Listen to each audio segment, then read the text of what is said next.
এবং আপনি কি সবসময় এই জিনিসটি নিয়ে চিন্তিত আছেন যে আপনি যা পড়ছেন তা মনে রাখতে পারছেন না? আপনি কি একটি চ্যাপ্টারকে 10 বারের থেকে বেশি পড়ার পরেও মনে রাখতে পারছেন না? আপনার ক্লাসে হয়তো এমন কিছু স্টুডেন্ট রয়েছে যারা কোনো পড়াকে একবার পড়েই মনে রাখতে পারে। যখনই টিচার ক্লাসে কোনো চ্যাপ্টারের ওপর প্রশ্ন করে তখন সেই কিছু স্টুডেন্টরাই সব থেকে আগে অ্যান্সার দেয়। তাদের কাছে প্রায় সকল প্রশ্নেরই উত্তর আগে থেকেই রেডি থাকে, তাই না? যদি আপনার সাথে এমনটি ঘটে থাকে তাহলে আজকের এই ভিডিওটি আপনার জন্য।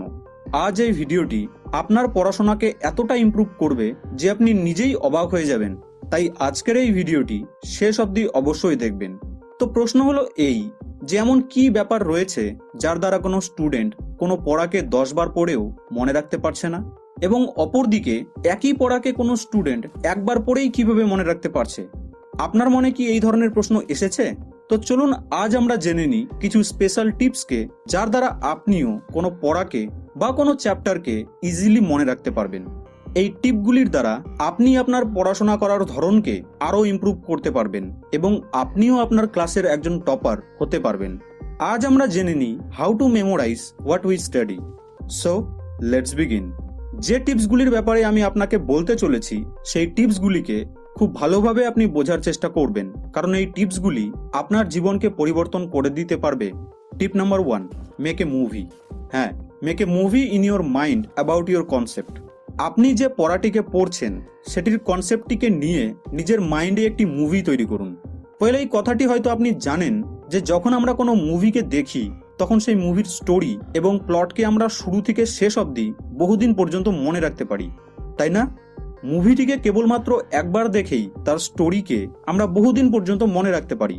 আসলে আমাদের ব্রেন নাম্বারস এবং অ্যালফাবেটের তুলনায় ভিজুয়ালসকে বেশি দিন পর্যন্ত মনে রাখতে পারে। আমাদের মস্তিষ্ক ভিজুয়ালসকে ভালোভাবে মনে রাখতে পারে। তো ঠিক একই রকমভাবে এই সুপার পাওয়ারটিকে আপনি আপনার পড়াশোনার ক্ষেত্রেও ইউজ করতে পারেন। মনে করুন আপনি কোনো একটি চ্যাপ্টারকে পড়ছেন, তো এক্ষেত্রে চ্যাপ্টারটিকে পড়ার সাথে সাথে নিজের মাইন্ডে সেই পড়াটির স্টোরিকে নিয়ে একটি মুভি তৈরি করুন। আপনার তৈরি করা সেই মুভিতে আপনি আলাদা আলাদা ক্যারেক্টারকে ইনক্লুড করুন আপনার পড়ার টার্মসের ভিত্তিতে। ফর এক্সাম্পল, আপনি বেঙ্গলি, ইংলিশ, হিস্ট্রি অথবা জিওগ্রাফির কোনো চ্যাপ্টার বা নোটকে পড়ছেন, তো এক্ষেত্রে আপনি সেই পড়াটিকে রিড করার সাথে সাথে মাইন্ডে একটি মুভিও তৈরি করে নিন। সেই মুভিটিতে ক্যারেক্টার অ্যাড করুন, লোকেশন অ্যাড করুন। এইভাবে সেই পড়াটির একটি মুভি আপনার মাইন্ডে তৈরি করে নিন। যখন এইভাবে প্রতিটি টপিকের হিসেবে আপনার মাইন্ডে এক একটি মুভি তৈরি করা থাকবে তখন ইজিলি আপনি সেই টপিকটিকে মনে করতে পারবেন। আর শুধু তাই নয়, আপনি সেই টপিক বা নোটসটিকে ডিটেলসে মনে রাখতে পারবেন। আর এর ফলে আপনার পড়াশোনায় এতটা ইন্টারেস্ট চলে আসবে যে আপনাকে আর কোনোদিনই পড়াশোনাকে বার্ডেন বা বোঝা বলে মনে হবে না। টিপ নাম্বার 2, টিচ সামওয়ান। দেখুন, ফার্স্ট টিপটি ততক্ষণ পর্যন্ত কাজ করবে না যতক্ষণ পর্যন্ত না আপনি সেকেন্ড টিপটিকে ফলো করেন। তো চলুন মনে করে নিলাম যে আপনি ফার্স্ট টিপটিকে খুব ভালোভাবে ফলো করা শুরু করলেন এবং নিজের মাইন্ডে সেই চ্যাপ্টারটির একটি মুভি তৈরি করে নিলেন। এবার আপনি সেই মুভিটিকে একা একা নয় বরং 1-2জন ক্লাস ফ্রেন্ডকে নিয়ে দেখুন। একা একা সেই মুভিটিকে দেখতে আপনার ভালোই লাগবে না, আপনি বোর হয়ে যাবেন। তাই এই সিচুয়েশনে আপনি আপনার ক্লাসমেটদের সাথে সেই মুভিটিকে এনজয় করুন। আপনি হয়তো এই কথাটি অবশ্যই শুনেছেন যে নলেজকে আপনি যত বেশি শেয়ার করবেন ততই আপনার নলেজ বৃদ্ধি পাবে। আর এই কথাটি একেবারেই সত্য। আপনি যা পড়ছেন, যতটুকু পড়ছেন সেই ততটুকু বিষয়কে নিয়ে আপনি আপনার ক্লাসমেটদের সাথে ডিসকাস করুন। এতে আপনার সেই বিষয়টি আরও ভালোভাবে এবং বহুদিন পর্যন্ত মনে থাকার সাথে সাথে আপনার মেমোরি পাওয়ার এবং কনফিডেন্সও অনেকটা বৃদ্ধি পাবে। টিপ নাম্বার 3, যদিও এটি একটি টিপ নয় বরং একটি সাজেশন, আপনি যা পড়েন সেগুলিকে উইকলি রিভাইজ করুন। আপনি চাইলে 3-4 দিন পরও রিভাইজ করতে পারেন, বাট রিভিশন ইজ কম্পালসারি।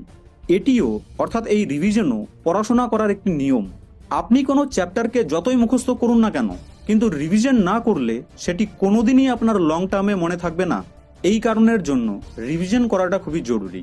এই 3টি বেসিক টিপকে ফলো করলে আমি 100% শিওর যে আপনিও নিজেকে ক্লাসের টপারদের স্থানে নিয়ে যেতে পারবেন। এই 3টি টিপকে ফলো করে আপনি আপনার পড়াশোনাকে বহুগুণ ইমপ্রুভ করতে পারবেন। আর শুধু তাই নয়, বরং আপনি সেই পড়াগুলিকে বহুদিন পর্যন্ত মনেও রাখতে পারবেন। এই ভিডিওটির মাধ্যমে সামান্য পরিমাণে হলেও যদি আপনি আপনার পড়াশোনাকে ইমপ্রুভ করতে পারেন, তাহলে বুঝবো যে এই ভিডিওটি বানানো আমার সার্থক হয়েছে। আর যদি সত্যি এই ভিডিওটি আপনার হেল্পফুল বলে মনে হয়ে থাকে, তাহলে লাইক এবং শেয়ার অবশ্যই করবেন, যাতে এই হেল্পফুল ভিডিওটি আপনার প্রিয় ব্যক্তির কাছেও পৌঁছায়। আপনাদের সঙ্গে আবার দেখা হবে নেক্সট ভিডিওতে।